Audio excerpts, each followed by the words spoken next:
Hi, this is Jamey Dragostea, and welcome to today's version of the Daily Dose of Momentum. And today I have one of my childhood friends with me. His name is Jake. And yesterday we were talking about a lot of different ideas, especially some of them involving emotional intelligence and what goes into making a diet or a weight loss program successful.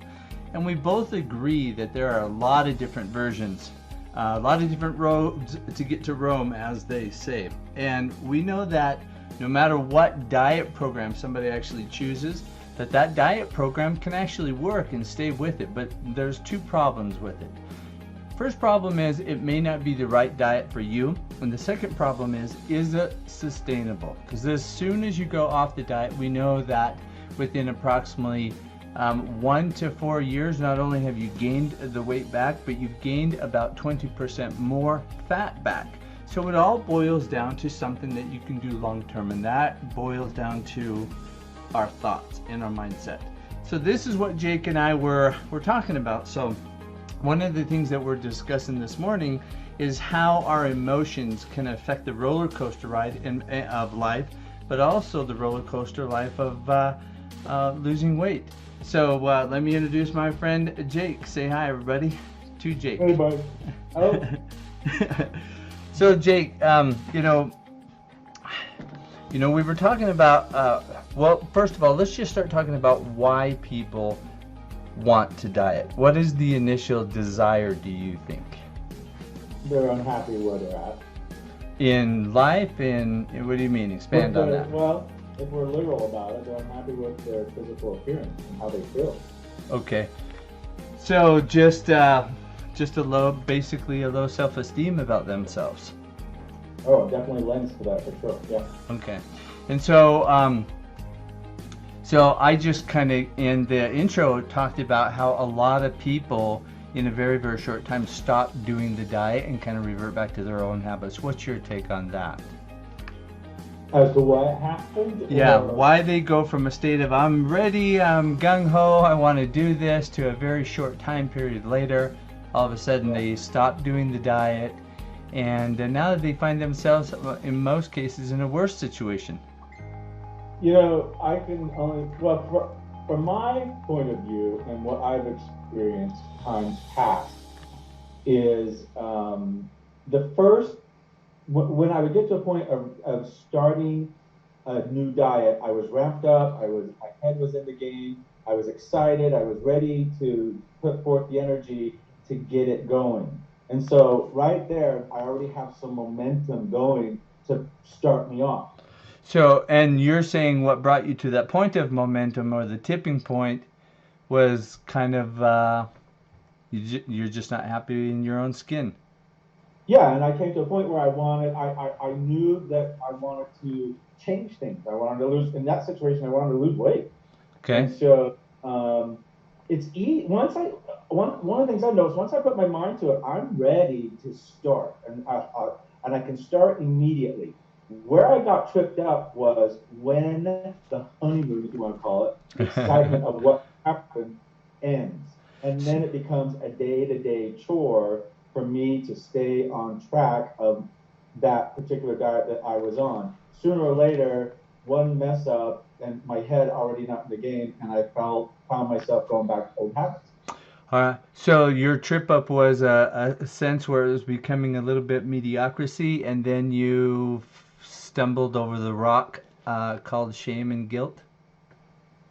Something, matter of fact, maybe I had a candy bar that day, and all of a sudden that candy bar turned into, well, I've had a candy bar, I might as well just go get a burrito. Yeah, so you start justifying. So it's almost like there's two versions of you. We were talking about the concept of heaven and hell just a few minutes ago. And so oftentimes we live on an island. Most of us live in a box, and those limitations are our thoughts, our beliefs, and our paradigms, and we kind of get rooted into only viewing what's around us. But it's miserable. And so you're saying there comes a tipping point, and when you were saying that, those little water birds that you put water in and they slowly drain the water and they dip down or something, you've seen those, right? That's what yo-yo dieting is. We hit a tipping point where we hit to that desire moment where where you're saying you just want to make some change. And that's almost like a peak momentum, right? A peak level of desire to, I'm going to go on a weight loss program, I'm going to exercise, I'm going to do everything right. And then all of a sudden, as our momentum goes down, then we hit that point and we justify. So if we were to look at it like a vibration scale, high being like literally on top and low being low. If we had a point of desire, we could paint the picture that our momentum level, our desire level is high. And what we want to be able to do in the Ideal Body series is now that we know that every diet works, so it's not the diet that fails if it works, right? It is the mindset. So how do we get people who are on a high level to maintain that level?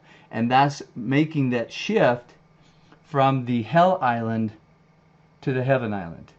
Because the heaven island, we all know, we can all see it over there. It's it's pretty, it's nice, and everybody is not uncomfortable taking their shirt off on the beach, like I was for many, many, many years. Yeah. So we maintain that. So the one of the questions that I have for you is, how do you maintain, now that you've learned the lesson that there are obstacles in the path, and that sometimes it's a little justification on your candy bar, which slides you into guilt and shame? How are you now maintaining your consistent momentum level, or a high vibration about it? It has to deal with the art of receiving, and that's taking it way to another level. And so I want to try to bring that down to just something simple here. Okay. But until I was able to realize that part in me that was creating dis-ease in my energy and how I felt about myself, or how I felt about what was going on in my day-to-day life, that until I was able to realize that that's what was creating my trips, because the candy bar was not the problem. Okay. In this last go around a year ago with my weight loss, I actually found success in those candy bars, because I realized that the candy bar is just, okay, it's a bump, but it's not it doesn't stop me. Right. It's a reward system. Okay. Times past, that candy bar, to your point, turned into shame, and that's an energy, that's a vibration that I was carrying. And so what I learned to do, and I learned this through Louise Hay, listening to a lot of stuff that she has to say with regards to the laws of attraction. But basically, people are really good with desires and what they want, but then it's the art of receiving. And your hell island that you're talking about, if they're in that energy of, I'm stuck on hell island, they're not going to receive the heaven island. It's just not going to happen. So, right. So think of all those people who are literally in chronic pain, in addition to emotional pain. That's an island that's almost got you buried. So, but how do you change the vibration if you're stuck in it? I mean, changing a hell island vibration, how do you get that out if you're cemented into the dirt? Well, I think part of it is just absolute honesty. I had to be completely honest with myself, in the sense that I either had to choose into this belief that we can change our vibration, that we are the creators of how we feel, or I had to continue to, or adopt the feeling of being what's the word I'm looking for? If you're not a creator, you are a what? Come on, victim. Okay. Okay. If I'm a victim, and that victimhood, if I wanted to fall prey to being victim to my circumstances, then I have no power over changing that. So part of that also is mindset. Then what you're saying is, if you view the situation as a non-victim, you're not, but you're going to replace that with what? With the idea that you're going through an experience to learn a lesson? Just with the simple idea that I can change it. That you can change the situation. Because that it is possible for change. That it is possible, even for that person with chronic pain, to have change. So Yeah. Go ahead. No, I like this. I just had a wonderful thought I'm going to share with you. But go ahead, say that first because I think it'll fall right in Well, line. I have a lot of empathy for someone who experiences that, in the sense that I've been in situations where the feelings around me were so intense that it did feel like cement, and I'm like, how the hell am I going to get myself out of this? I mean, seriously, I saw no way out. Everywhere I looked was a brick wall, and even though I had good thoughts and I was wanting to get myself out of it, everywhere I looked was brick walls, kind of like that cement carpet. And so the challenge that right there presented a challenge for me to really take a look at what I'm doing to myself by staying constricted by these walls. Because if I stay within those walls, if I succumb to those walls, being a victim to the walls, I will never see the outside of them. I'll never see the side of day. And That's it. Yeah, so interesting. the, It's almost like when you know your analogy of the brick walls. It's almost like when you know you can't escape and there's impending doom, you surrender, and it's at that moment that the walls disappear. well, okay, it's interesting that you said, because I get what you're saying by surrender, but if I what I heard you say was surrender to the fact that I'm behind those brick walls. I was going to go the opposite direction. There wasn't a surrender to the fact that I'm behind brick walls. Although, okay, no, I kind of hear what you're saying here. Surrender to the fact that that's what it is. Yeah, just like That they do have chronic pain. It's not just a figment of someone's imagination. It's real. Those brick walls are there, and so surrendering to that experience first does apply here. This is where I'm at. And that's what I call checking in. Where am I at? I check in with myself. Where am I at? I'm at a brick wall. Okay, now what? right. It's what's interesting is have you ever heard the fat opera lady sing a note on cartoons and she shatters the glass? Yeah. Yes. So everything is about vibration. And even to the point where a lot of in the Ideal Body series, I talk about trying to reduce the hormone levels in the body to change the chemistry. But we know that chemistry, a different way to look at a lot of chemical reactions is to look at the wavelengths of them. And we can see the wavelengths, and that's just another vibration. And so it's interesting to me to know that when you change the vibration, for example, eliminating hormones, you lose weight very easy. But you're also saying, or we also know and can measure the microvolts of different emotions. That too is a vibration. So the vibration of love, for example, has a very different healing effect than the vibration of guilt. And guilt is such a low vibration that it creates density. See where I'm going? Yeah. And so the whole idea is, how do you change any vibration? And it's all mindset.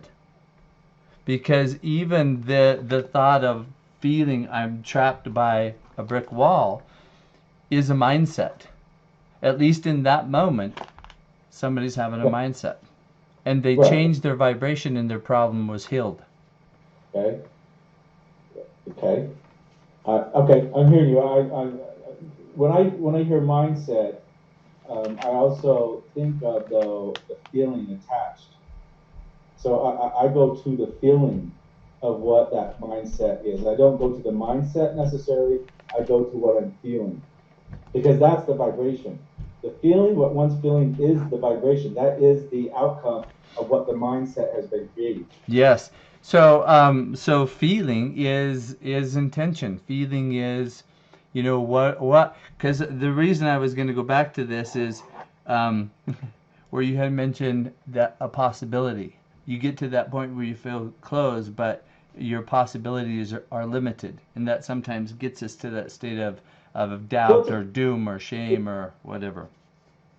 it's a choice, and that's why I think, if you're talking a lot about vibration with people, that individual ha- I for me, it's imperative that they acknowledge the fact that vibration is real, and that Okay. they acknowledge and own the fact that they actually do have more power over their own vibration than they realize. So Because part of mindset is education on vibration. yeah, Would you? okay. Is that another way of what you're saying too? Absolutely. Yeah, and I would, yeah, I like Okay. that. I love that. So here's the question for you. Do you think we know that every diet works, yet we also know that 7 out of 10 dieters fail within the first 2 weeks? Okay, so it's not the diet, it's the dieter. And the only difference is the mindset of this. So when somebody's going through a point and they're getting to that level of desire, and um, they're going to find success, do you think that many of these diet companies and pharmaceutical companies are knowledgeable enough on vibration that they understand too that when people figure out it's a mindset, that that is Yeah, why they don't talk about that? I never hear anything about it. I stumbled across this. Why do you think that is? Because Because if they're not aware. vibration is the key, or mindset is the key, or feeling is the key, why doesn't the diet industry and the pharmaceutical industry talk about feel this way? Instead, their message is take my pill and you'll feel better. I think they play around with it, but I don't personally think they have the awareness of what they're talking about. So they're not able to convey it in a way that assists that dieter to see in their own vibration where they're at and how it can change their own personal life.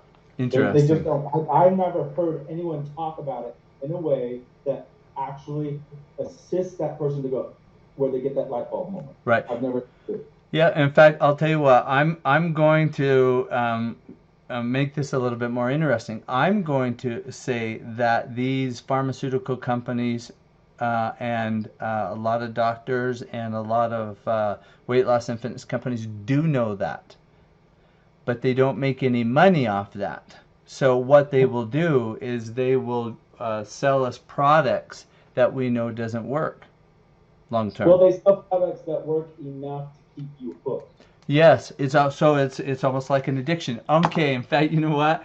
We're gonna kind of end here in just a few minutes, but I want to circle back to something right in the very beginning when you were talking about you used to look at the candy bar as a reward. Well, a lot of people may or may not know. If you've been watching my videos for some time, you know that I used to own substance abuse and mental health treatment centers. And so we would have this conversation all the time, and it applies to diet now too, Jake, and mindset. You know, if we would have a heroin addict or an alcoholic come in, and they did a really good job at the end of the week, we wouldn't say, "Hey, alcoholic, good job on 1 week. Here's a small half a beer to reward yourself."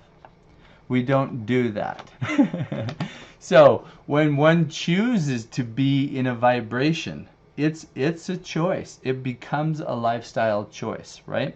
And so if you're going to choose to not do drugs, you have to go into this, I'm not ever going to do drugs.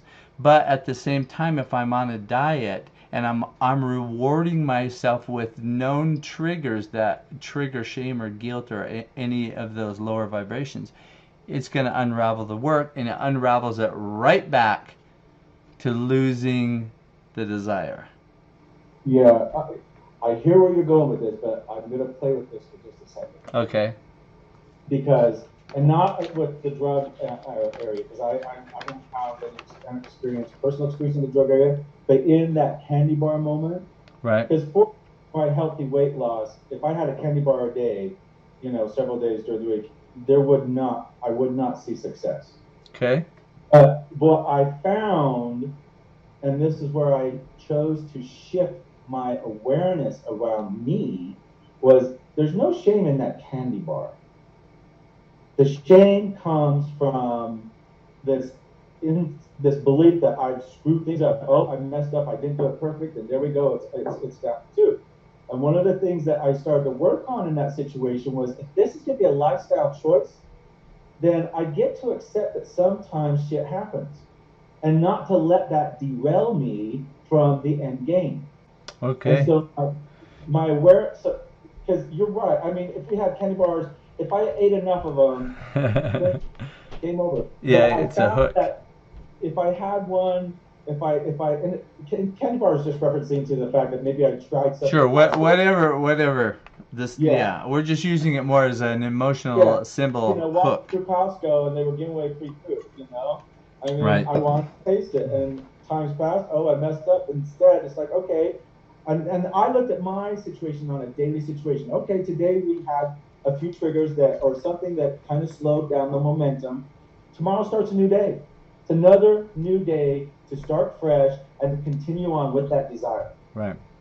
Well, perfect. So let's go ahead and end on this note. Whenever I do make food choices, I always talk about there are two times that you eat, or two reasons that you eat. One is you eat for nutrition, and that is 90% of the time. So 90% of the food and the drink that goes into my body is healthy, and the other 10%, there are going to be times where somebody's birthday present, or you're celebrating something, and we are a people who, I don't know a culture really that doesn't celebrate with food and drink and some type of nourishment. And so in those moments, we just bless it, we give it more love, and we don't worry about that candy bar that we're eating, because maybe it is a celebration and that needs to happen. So it all goes into an intent and with mindset. So with that, Jake, I'll have Jake back on another show. Jake, say goodbye to everybody. And all right, that is your daily dose of momentum. And if you have any questions, like always, email me at jamey@jameydragostea.com, and make sure that you like, share, and subscribe to our Facebook channel, the Ideal Body Group, and the YouTube channel. So until tomorrow, we'll